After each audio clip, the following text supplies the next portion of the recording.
think Crawford is way better than Floyd Mayweather.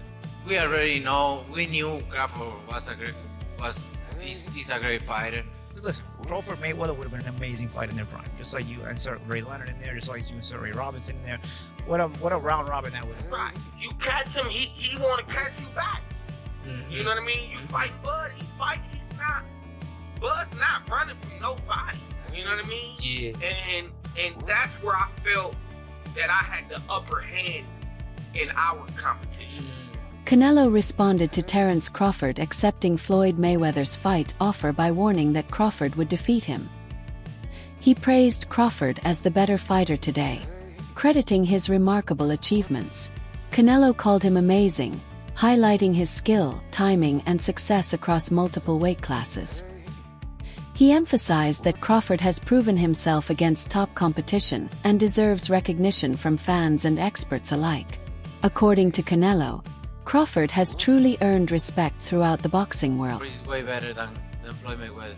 We already know. We knew Crawford is a great fighter, and I did what I supposed to do, right? I tried for every way, and I trained really hard, and he deserved all the credit. No, I tried my best tonight, and I just cannot figure out the style. Was it something specific, the movement or speed or power, or what? Was there something you could put your finger on that gave you the most trouble? Everything. Okay. He have everything. You know what? Sometimes you try and your body cannot go, right? That's my frustration. Maybe I can figure out Crawford, but my body cannot go anymore. So I try it, but my body just not let me go. And you need to accept it. That's it. He's a great fighter. He's a good fighter. He know how to move and everything. Garage Hackett shared his perspective on Canelo's comments about Terence Crawford, highlighting the contrast between Canelo's loss to Floyd Mayweather and Crawford's later victory. Hackett explained that when Canelo fought Mayweather at just 23, he was still developing, lacking the refinement, maturity, and experience he has today. In contrast, Crawford faced Canelo once he had already evolved into the face of boxing and one of its most complete champions. This, Hackett argued, made Crawford's victory far more meaningful, as it came against Canelo at the height of his career rather than the younger, less polished fighter who fell short against Mayweather years earlier. What I think is, when Floyd beat me, I was 23, I wasn't polished. When Bud beat me, I was the man. And he beat me fair and square. He beat me at my game and he beat me at his game. That's why Canelo said it. Do I believe that? It's tough to believe. We're not gonna ever see Bud versus Floyd.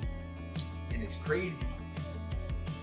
It's crazy because I would love to see that, but I know we're not gonna see it.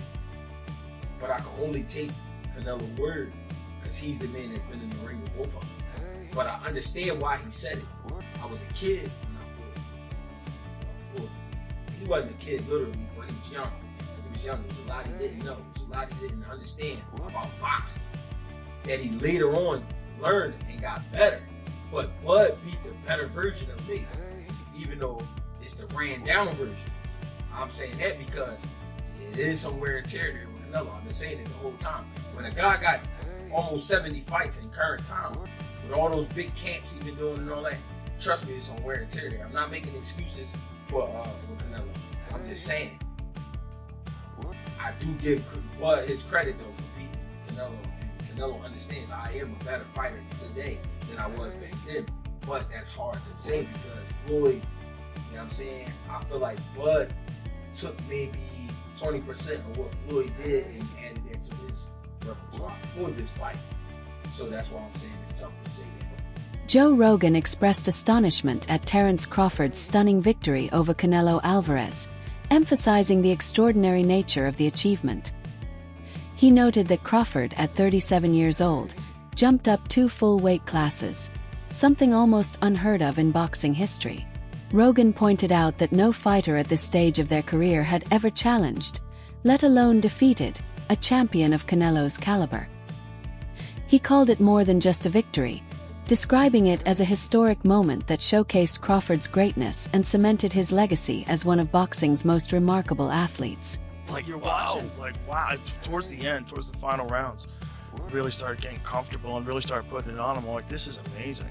You know, one of those rare, like that's history, obviously, right? Watching somebody do, you shouldn't be able to do that. You shouldn't be able to fight at that weight for the first time ever. Against one of the undisputed greatest of all time, fucking, and do what you did. It is beyond, like my favorite, an outlier. You're beyond an outlier. You're something, you're an anomaly. Yeah, something you know, special. And something really special. I believe he's 37. Yeah, one of those where you shouldn't be able to do that by any account. By any account. 37, my body was so wrecked. I'm like, fuck you. You know, I could barely go bowling. Paulie Malignaggi offered his thoughts on the ongoing debate over whether Floyd Mayweather or Terence Crawford is the greater fighter.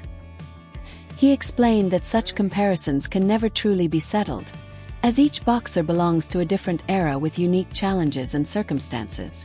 While Malignaggi acknowledged Floyd's flawless record and legendary career, he also praised Crawford's accomplishments, moving through multiple weight divisions and consistently defeating elite opponents. For him, the discussion itself is what makes boxing so compelling, since both men have strong arguments for greatness.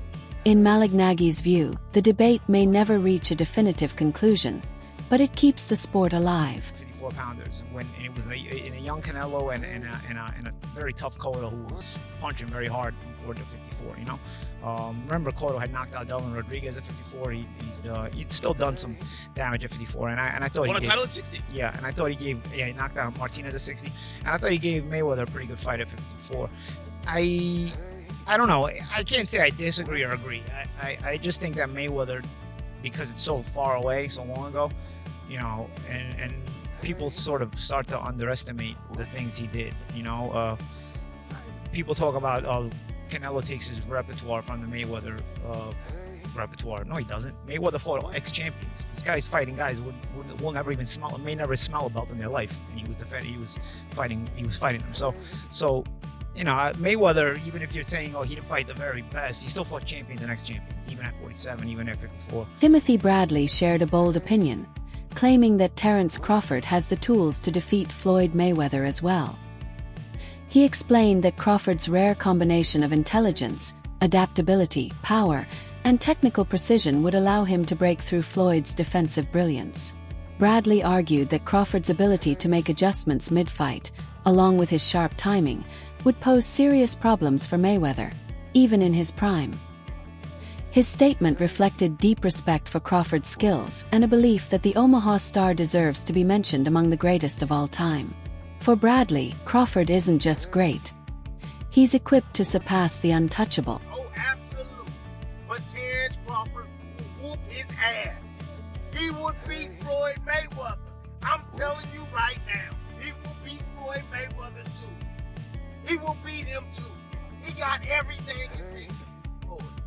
Floyd struggled in the first half against Sam Judah. Sam Judah, a damn terrific fighter. Terrific fighter, but he ain't no damn Terence Crawford. Especially from the southpaw position. Floyd didn't like fighting southpaw. Floyd reached with that right hand. You think he's gonna reach against one of the best back foot counterpunchers in the game? He gonna reach with that right hand against Crawford? He don't get slept reaching with that backhand, the way he reaches with that. That level change backhand he throws too, man, that bull jab he does too, that ain't gonna work. That is not gonna work. Boy got a 72-inch reach. Yeah, he had quickness, fast reflexes. However, Crawford got all of that too. He got all of that too. And he got a 75-inch reach. Great counter puncher. Can concentrate all night. Can put pressure on Floyd. He can even invite Floyd in. Yep, I noticed. Floyd's not having success. He started to step on the gas. That's what he do. And he gonna run into problems with Crawford because Crawford hits harder than him. Some voices in the boxing world believe that for Terence Crawford to truly surpass Floyd Mayweather's legacy, he must pursue a monumental challenge against Dimitri Bivol. Known for his size, skill, and dominance at light heavyweight, Bivol represents the kind of test that could elevate Crawford's status to unprecedented heights. Critics argue that defeating Bivol would prove Crawford's ability to overcome a prime, larger, and technically brilliant opponent. Such a victory, they insist, would silence all doubts and firmly establish Crawford as boxing's ultimate historical figure, achieving feats that even Mayweather himself never dared to accomplish. See Bivol, Bud, next, since Bud's so strong. That's what I said. Why you talking about 54? None of them dudes gonna get you up. If you truly beat Canelo, why not be the greatest fighter in the existence of boxing? Like, Bivol was the only dude to beat 2 undisputed active champions. Like, he beat Canelo as an undisputed champion, and he beat Better Beef as an undisputed champion. Bivol, historically, might go down as one of the greatest to ever do it. If you beat Bivol and you beat Canelo, I mean, Crawford might have surpassed TBE in Floyd. Floyd has never beaten someone as accomplished as Bivol. And forget about accomplishments like perceived threat. Who's Bivol on Floyd's resume? Reports suggest that Terence Crawford is targeting history by becoming a 6th-division world champion, a feat achieved by only a select few in boxing. Already celebrated for conquering multiple weight classes and defeating elite opponents, Crawford's pursuit of yet another division highlights his relentless drive to test himself at the highest levels.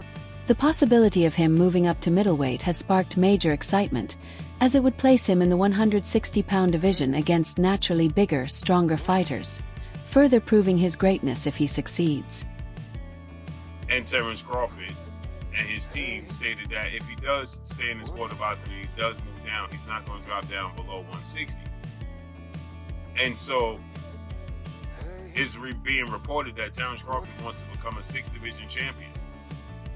And a guy that he had his sights set on is now calling him out aggressively and daring him to come down and fight him. And that's Genovic, who is seen to be the best 160-pounder in the world.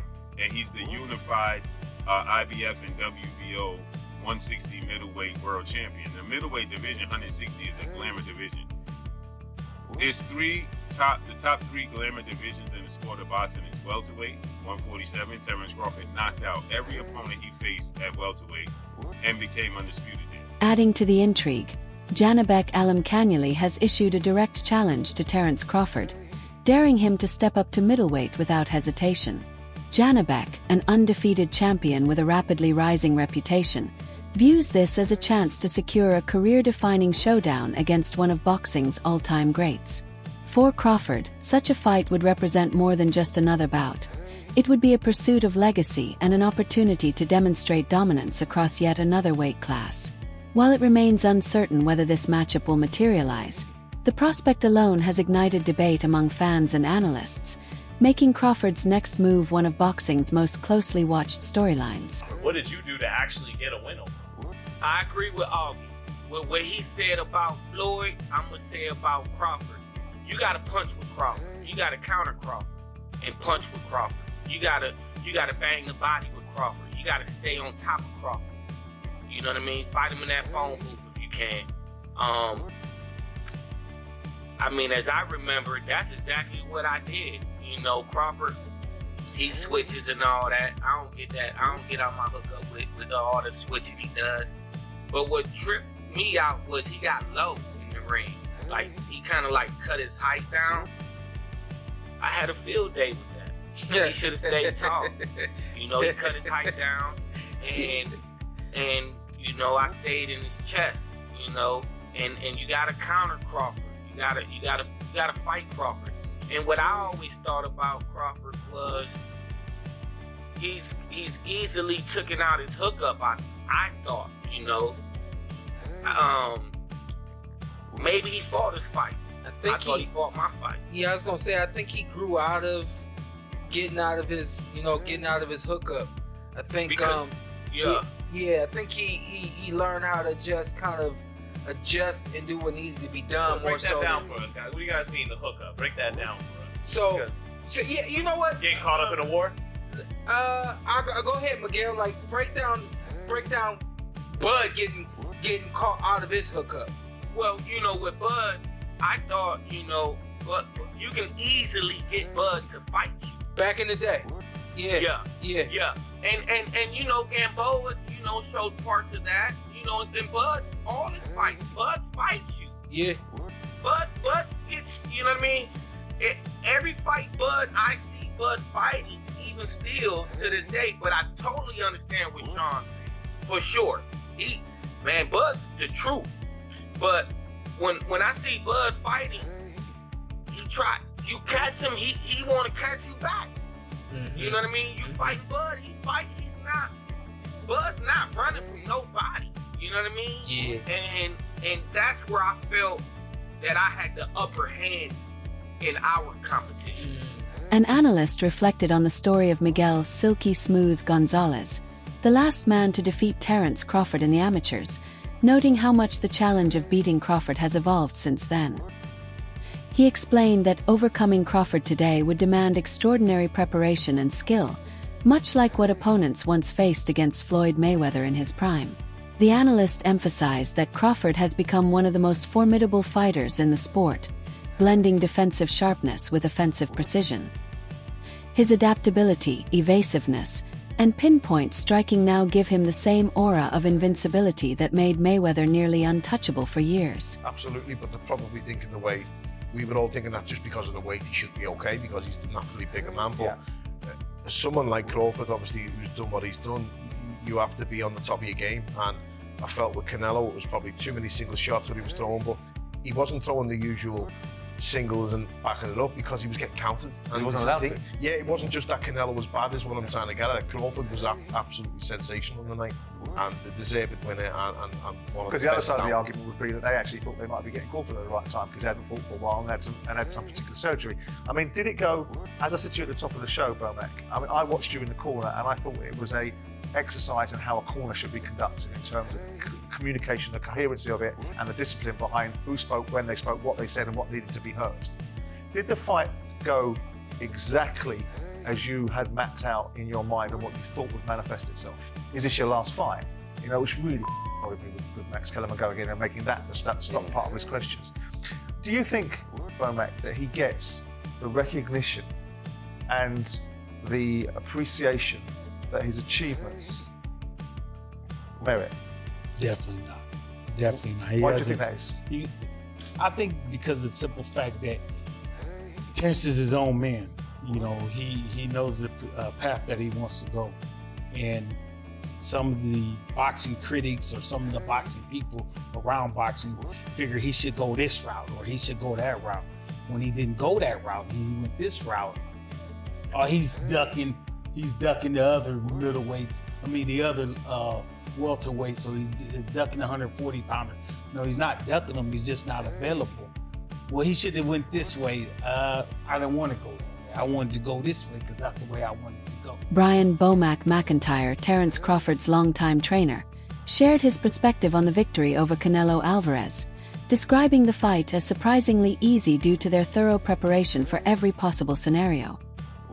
He also addressed the criticism often aimed at Crawford's career choices, noting how fans and analysts frequently suggest opponents they believe he should face. When Crawford doesn't follow those suggestions, accusations of ducking quickly surface. Bomac dismissed such claims, insisting that Crawford is not avoiding challenges but instead choosing his own path.